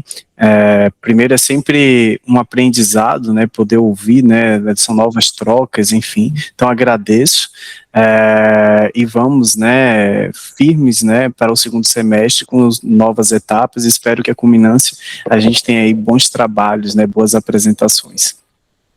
Fantástico. Estou vendo aqui uma pergunta, né? Qual é o futuro da CLT? Bom, eu não tenho ainda a bola de cristal, né? É difícil fazer previsões. Mas eu digo o seguinte, gente, se aquela senhora idosa, né, de quase mais de 70, 80 anos, já está viva até hoje, eu acho que ela não vai acabar, não. Eu acho que ela vai ter que se modernizar, né, pelos novos meios de trabalho humano que virão. Agora, quando houve a reforma trabalhista, muitos me perguntavam à época, o que você acha? Melhorou ou piorou? Eu falei, isso o tempo diz. Aquilo que foi errado, daqui a uns 10 anos tem que ser consertado, a sociedade vai sentir isso e vai ter que ser adaptado, né? Aquilo que houve o acerto ficará. Então, a CLT, eu penso da mesma forma, ela continuará como com as modernizações necessárias, mas aquilo que for... Viu, Marcelo? Estou com a presidente da ligação aqui. Manda um abraço para a presidente, então, Fábio. Um abraço. Gente, Muito obrigado, viu? Fique bem aí. Bom feriado para todos. Tá bom. Até mais. Mas eu acredito que a gente... ela é uma proteção necessária para o ambiente de trabalho, não é? E essa desigualdade, ela não deixa de existir, e às vezes ela até se agrava, né, na relação capital-trabalho. Eu digo que esse conflito, aparente conflito, eu digo aparente porque um precisa do outro, né, entre capital e trabalho, que é secular, se resolve, mais uma vez eu digo, através do diálogo e das situações de necessidade mútua, né? A gente não pode deixar a relação de trabalho ela se tornar algo como a lei de mercado, de oferta e procura, porque não é assim. Nós estamos tratando de vidas humanas, não é? Eu brinco que eu conheço só uma pessoa que falava com orgulho que nunca tinha trabalhado na vida. O resto, todos nós somos trabalhadores, né? E fazemos isso por necessidade humana mesmo. Porque quando a gente não está trabalhando, a gente fica parado no ócio, começa a cabeça no pensar coisas que não devia, né? Acho que todos nós somos um pouco assim. Então, o trabalho é necessário para o nosso crescimento, para a nossa evolução humana. E essa proteção, ela é importante para esse tipo de relação. Então, acho que a CLT ela vai se modernizar com os novos meios de trabalho, mas ela não deixa de existir, não. Tem mais alguma perguntinha aí? Vocês querem fazer direto a pergunta, entrar aqui? Eu acho que é melhor. Aparece no vídeo e faz a pergunta. Eu queria, assim, não sei se é bem uma pergunta, mas eu queria até fazer uma colocação, né? Que, assim, eu cresci numa casa que a gente foi ensinado que o trabalho edifica a pessoa, né? E acho que é assim mesmo que a gente deve conduzir a vida. O que me preocupa muito com relação ao que vem acontecendo com os jovens de hoje, até, né, minha mãe se aposentou, estou até emocionada porque minha mãe parou de trabalhar quase agora perto de completar 75 anos. Ela começou a trabalhar fora de casa, aos 43 anos de idade, e trabalhou na prefeitura por quase 32 anos, né? Então, o trabalho, eu acho que ele é uma parte muito importante da nossa vida. Eu tenho isso como exemplo, tanto do meu pai, como da minha mãe e da família. E acho que a maioria de nós, né, muitas pessoas trabalhavam desde cedo. Meu pai falava que uma criança que se criava ali na roça, ela não sabia quando ela começava a trabalhar e ela ia parar de trabalhar. Ela nascia trabalhando e morria trabalhando. Não estou falando que isso é certo, mas era assim que a vida se conduzia. O que eu tenho muita preocupação hoje, por isso eu não sei se é uma pergunta ou uma colocação, a gente discute muito a questão do 6x1, do 5x2, de trabalhar 4 dias e folgar 3 dias para que as pessoas possam ter mais qualidade de vida, mas eu acho que a dignidade do trabalho, ela se passa por um salário digno. Qualquer função que você exerça, ela precisa ser digna.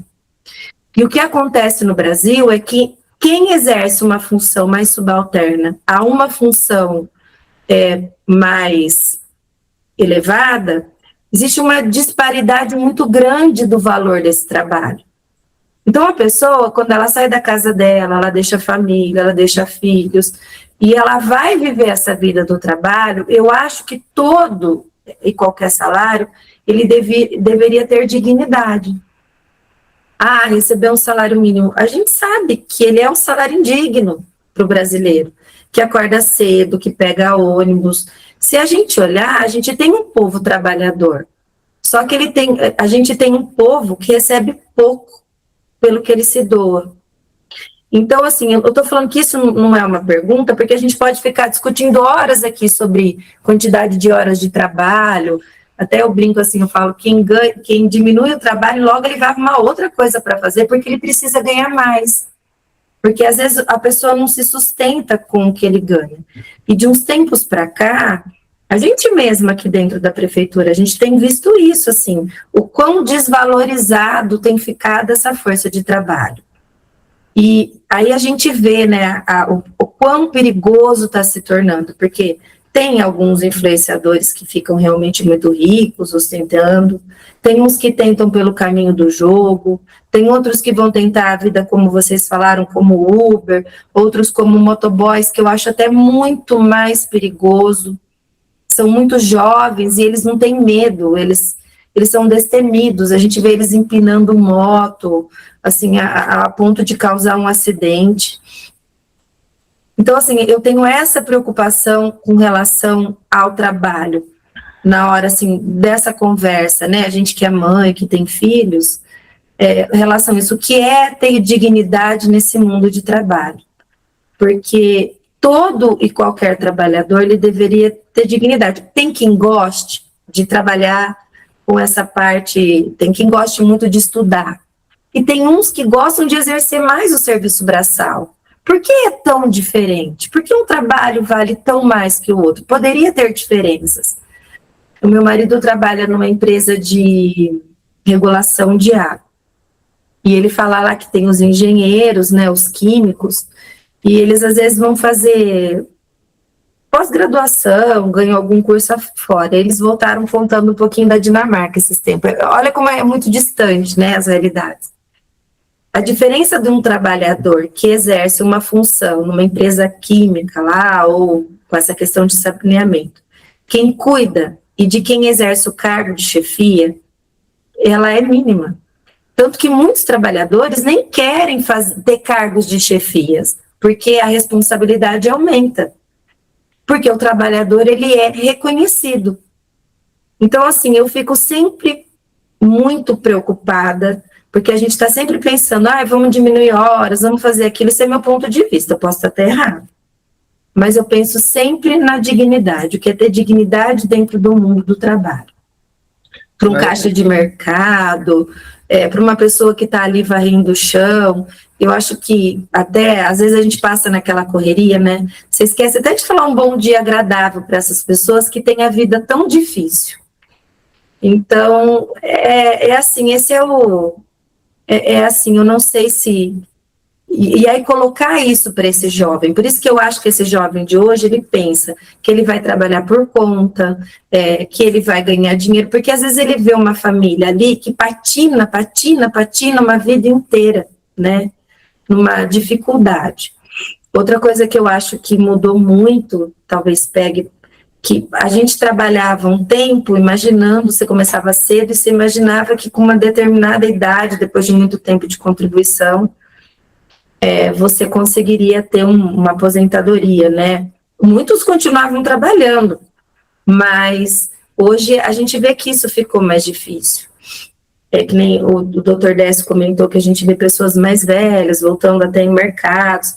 Alguns voltam porque querem, outros voltam por necessidade. Porque às vezes a pessoa chegou nessa idade sem conseguir se aposentar. Então, assim, as pessoas trabalharam, muitos contribuíram muito, e agora ficaram com uma lacuna enorme de muita gente numa determinada idade que o mercado de trabalho não quer mais. Então, assim, ao meu ver, assim, simples, bem simplista da situação, acho que todo esse é um diálogo que tem que se fazer com o jovem, né? Porque a gente precisa deixar um legado para eles, para que eles construam isso, né? A gente não pode ser submisso a tudo, né? A gente tem que ter esse poder de diálogo, igual foi comentado, os sindicatos representam, nem sempre, porque eles se representam, né? Às vezes eles pensam neles, como diz uma grande amiga minha, as pessoas às vezes não têm valor, como que ela fala?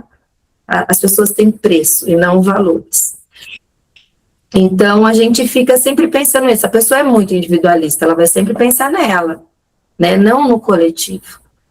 Então, assim, não é bem uma pergunta, né, mas é um ponto de vista que eu tenho. Aí eu queria colocar, que eu acho que é um ponto importante de quando a gente está conversando, principalmente com pessoas tão jovens, de que essa dignidade do mundo de trabalho, ela precisa existir. Todo trabalho ele é importante, mas ele precisa ser digno. E uma das coisas que traz dignidade é um salário decente, né? Tá bom? Não, desculpa de falar. O que você falou é muito amplo, mas é verdade. Hoje, Valéria, eu digo sempre, eu presido no tribunal também o comitê de ética do tribunal, né? E a maior crise que a gente tem na nossa sociedade é ética e é moral. Não é? E quando você tem uma crise tão profunda, ética, moral, numa sociedade, a injustiça acaba sendo o instrumento mais usado, né, por aquele ambiente. Não é? E há grandes injustiças mesmo na remuneração de trabalhadores. Eu também acredito nisso que você falou, a desigualdade nos ganhos. As sociedades mais equilibradas, mais desenvolvidas, têm uma diferença muito menor entre ganhos, né, de trabalhadores, ela é mais igualitária, né? A gente vive aqui, a gente vive não só no Brasil, mas mundialmente, um problema que eu acho muito sério, que é a concentração de renda na mão de poucos, né? Ou seja, eram dinheiros, dizendo assim, que poderiam ser partilhados por mais pessoas, não que o empreendedor, o empresário, aquele que organiza a atividade, não deva ter um ganho com isso, ou seja, nosso meio é capitalista, a gente vive nesse ambiente, mas nós temos concentração no meio, no Vale do Silício, por exemplo, aquelas empresas, a quantidade de riqueza delas, que não é partilhada, ela é concentrada cada vez mais, não é? Isso aí traz muita desigualdade, muita diferença. Eu estava vendo esses dias que só em mísseis, nessa guerra aí do Irã, os Estados Unidos gastou mais de 11 bilhões só em mísseis. Nesse período aí de um mês e meio, sei lá, que está em guerra, né? Então, eu acho que o ser humano ele utiliza as riquezas de forma muito errada, muito desigual, muito desumana, né? Por isso que eu falei que é muito amplo aí que você falou, Valéria, porque é uma verdade, é uma verdade. A minha mãe era professora, ela, para viver com uma certa dignidade, ela tinha 2 matrículas, trabalhava o tempo todo, né, dando aula. Eu vivi isso, eu cresci nesse ambiente, por isso que eu admiro muitos professores, sei das dificuldades, das injustiças remuneratórias dos professores. É extremamente injusto isso, não é? Na nossa sociedade, no Brasil em especial, não é? Para mim tinha que ser os que mais seriam remunerados, melhor remunerados deveriam ser os mestres, né? Pela importância que tem para a formação. Acho que a nossa sociedade no Brasil, nós só vamos poder mudar e crescer e nos desenvolver com investimento maciço numa educação de qualidade, né? Acho que não tem outra saída. Por isso que o Fábio falou, eu acho que eu não vou enxergar esse país no futuro, que eu também acho que não, mas a gente podia começar agora, né? A gente devia começar agora. A Coreia do Sul fez isso, né?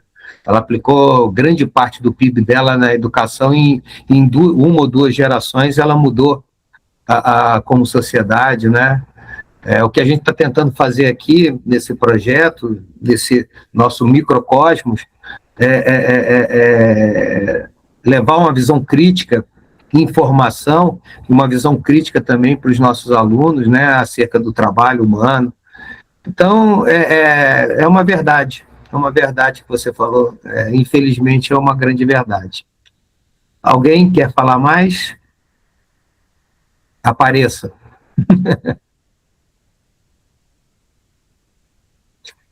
Tem alguém que pediu, acho que é a Luciana que pediu, está com a mãozinha? Oi, Luciana. Oi, sim, boa tarde. Pode falar. Boa tarde a todos, eu sou a professora Luciana. Eu gostaria primeiramente de agradecer a todos que proporcionaram a realização maravilhosa dessa formação tão importante para nós. Eu estou um pouquinho emocionada porque eu nunca conversei com um magistrado na vida, assim, só vejo pela televisão mesmo. Pois é, isso que eu falo. Interessante, né? Eu sou de uma família de professores também, né? Agora, assim, da parte do meu pai, ele começou a trabalhar com 7 anos, meu pai, na roça. né? Meu pai estudou, é engenheiro, e ele teve uma vida bem sucedida, já está aposentado. E ele, assim, foi empregador, sempre muito honesto. Eu comecei a trabalhar com meu pai em 1999. Então, tenho já, vou fazer 45, eu tenho já quase 30 anos de atuação no mercado de trabalho. Como professora, eu comecei em 2008 a minha atuação, porque era um sonho realmente, desde criança que eu tinha. Então, eu acredito muito na minha profissão. Eu acredito que nós vamos alcançar essa terra prometida da educação algum dia, acredito muito nisso mesmo. E eu incentivo os meus alunos a serem, sim, professores, e eles têm essa questão da CLT, né, assim, visões distorcidas, precipitadas, por tantas fake news que existem, que circulam, né, que povoam o imaginário coletivo. Então, eu tento quebrar um pouco esse mito, né, para eles.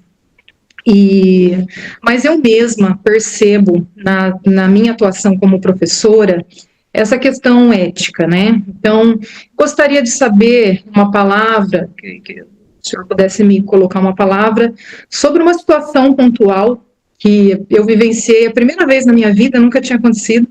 Eu trabalho na rede, mas também tenho atuado em escolas particulares já há muitos anos, né? E assim, quando nós... é CLT, mas o combinado do pagamento, da hora-aula, ele é feito verbalmente. Essa é uma cultura da nossa região.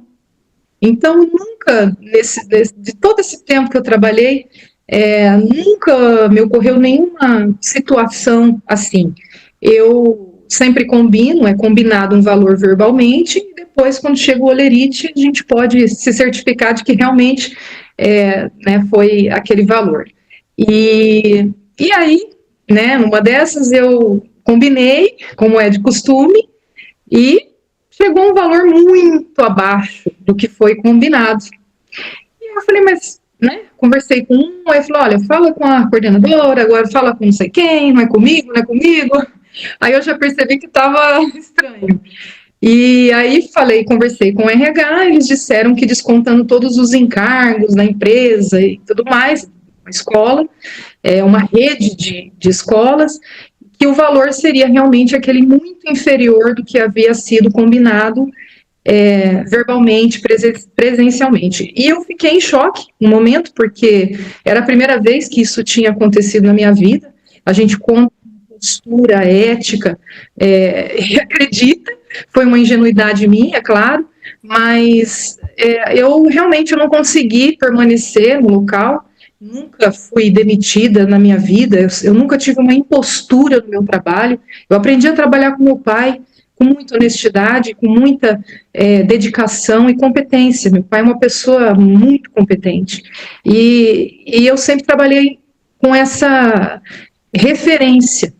E aí eu não consegui me manter na escola, eu tenho aquela mentalidade que a gente entra num lugar, tem que ficar ali a vida inteira, mas ali realmente foram só 2 meses e meio, e eu tive que sair, porque eu não conseguia mais conviver num ambiente não ético, né? E eu gostaria, assim, que o senhor desse uma palavra, porque eu acho que foi uma ingenuidade muito grande minha, mas eu percebo com outros colegas de Campinas também, que eu tenho, eu atuo em Sumaré e Nova Odessa, em Americana, mas eu percebo que em Campinas existem práticas predatórias de colégios grandes, óbvio que eu não vou citar nomes, mas que algumas manobras ilícitas estão sendo colocadas com mais força agora, e muitos professores, por às vezes estarem começando, precisam daquele valor, e se veem ali reféns de uma situação. Muito obrigada.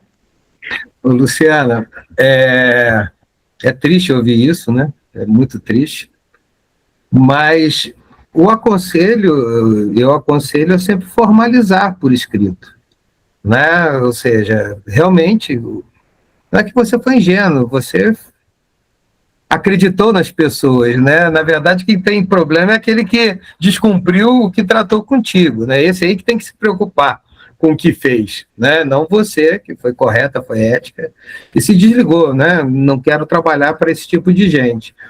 Mas como que se dá, por exemplo, no processo judicial? Eu sempre falava para os meus alunos o seguinte: eu fui enganado, porque eu acreditei que quando eu passasse no concurso para magistratura, eu adquiria superpoderes, eu sobrevoava as relações humanas, via tudo com visão de raio-x e tal, mas não é enganação. Eu continuei um ser humano igual, não é? Com os mesmos poderes que Deus me deu, limitados e tudo. Não é? E aí como que o juiz sabe o que está certo? Porque ele não esteve presente naquela relação entre as pessoas que foi tratado, né? E aí ele precisa que alguém informe isso para ele, o que aconteceu de verdade. Isso se dá através dos meios de prova. Que é o melhor para esse tipo de situação, é a escrita, é o contrato escrito. O contrato, está lá, nós assinamos, eu tenho uma cópia, o outro tem outra, anotou na carteira de trabalho, digital ou não, o valor da hora-aula, certinha, valor líquido, né? Daquele valor, é a melhor forma de prova nesse caso. Outra que é possível também, que é mais frágil, mas é possível, é a prova testemunhal, né? Olha, fizeram isso com outras pessoas. A postura daquele empregador foi a mesma comigo. E aí, essa testemunha tenta convencer ao juiz, né? Porque não basta ter a testemunha, ela tem que ser algo que convença o magistrado daquilo que ela disse, né? Não é que ela diz é aquilo que o juiz vai acreditar, mas ela tem que ser convincente. A gente tem técnicas de inquirição, de testemunhas, experiência para buscar quem está sendo verdadeiro, quem não está sendo verdadeiro, né? Então é assim que se dá no meio judicial, né, para análise judicial, não é? Algumas pessoas têm isso gravado no WhatsApp, né, num diálogo de WhatsApp. Agora os meios telemáticos, os meios modernos também são admitidos como meio de prova, tem isso gravado, filmado, não é? Mas é assim que se dá, né? Assim que se dá, porque certamente você vai falar uma coisa, eles vão dizer outra, né? Vão dizer, não foi bem assim. Aí fica a palavra de um contra do outro, né? Então, judicialmente, o magistrado tem que se convencer daquele que está dizendo a verdade, né? E através desses meios de prova. Tá bom, Luciano? Muito obrigada, muito obrigada. Gostaria só de fazer uma ressalva do que eu disse na minha fala no começo sobre meu pai ter começado a trabalhar com 7 anos, uma criança. Isso não foi bom realmente para ele, né? E ele não recomenda isso, tá? Muitos não. Sabe, eu esqueci, ele já faleceu, um ministro do TST. Se vocês entrarem no YouTube, procura ministro, esqueci o nome dele. Ele foi presidente do TST. Até o Diomário, se conseguir lembrar o nome dele, ministro, foi corregedor e ministro do TST. Ele tem um vídeo emocionante. Eu já fiz palestras usando esse vídeo dele para falar para os jovens, né? Sobre o trabalho infantil, que é emocionante. Ele falando, e ele chora, e todo mundo chora que vê esse vídeo dele. Eu não estou lembrando o nome dele. Que ele fala, ele conta como ele se tornou um adulto duro, sabe? Porque ele era tido como uma pessoa muito firme, muito dura nas relações dele e tal, e como que ele é dessa forma, por ter trabalhado como criança, como isso fez mal para ele, né? No seu desenvolvimento, inclusive psicológico e tal, das emoções, não é? Uma pessoa mais insensível, não é? As coisas, e é emocionante esse vídeo dele. Eu recomendo vocês entrarem lá para dar uma olhadinha. né? Depois eu peço até o Delmário para passar para vocês o nome, eu vou procurar aqui. Tá chegando, sabe quando o nome está chegando na ponta da língua, mas não vem. Depois que eu desligar aqui, o nome dele surgirá, com certeza. Alguém mais quer conversar, bater um papo, perguntar? Estou à disposição. Só levantar a mãozinha. Acho que não, né? Não tem mais ninguém. Olha, então eu vou encerrar aqui o nosso encontro, agradecer o Lucas, né, as professoras, professores aqui presentes, dizer que esse projeto a gente tem muito carinho com ele, né? A gente tem uma atenção especial para ele, porque a gente acredita verdadeiramente que esse tipo de informação é de extrema importância para os nossos jovens, né? E a gente admira muito a parceria que tem com os professores, com as professoras. A gente, eu reitero sempre essa importância, né? Porque a minha mãe foi uma professora, também trabalhou na roça como professora, né? Ia estrada de terra para dar aula, né? Então, assim, eu admiro muito, profundamente, a função de todos vocês, tá? E podem contar com a gente. Lucas, obrigado mais uma vez aí pelo apoio da Belgo, que é muito importante para a gente, ou seja, a gente precisa dessa parceria, né? E vocês acreditam também nesse trabalho nosso, a minha gratidão.